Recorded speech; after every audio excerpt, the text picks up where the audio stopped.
সামনে আসবে। কনসাস রিলায়েন্স অনেকটা গভীর ভাষায় বলি,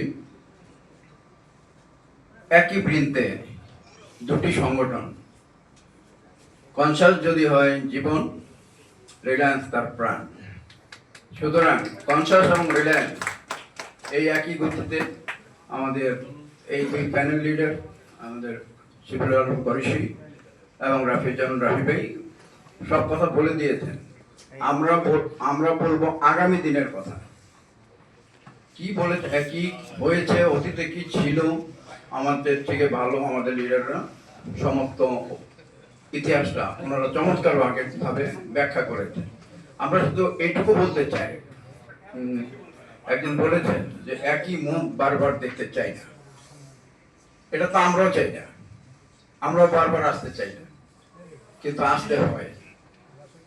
আর একটা জিনিস মনে রাখতে হবে, আপনি একটা সংগঠনের মিনিমাম, আমি এবার প্যানেল নিয়ে শুধু আমি বলবো, এবারে প্যানেলে যারা আসছে আমি প্রত্যেকের বায়োগ্রাফি দেখলাম, 12 তারা 10, 11, 12 এরকম সময় তারা 12 গিয়েছেন।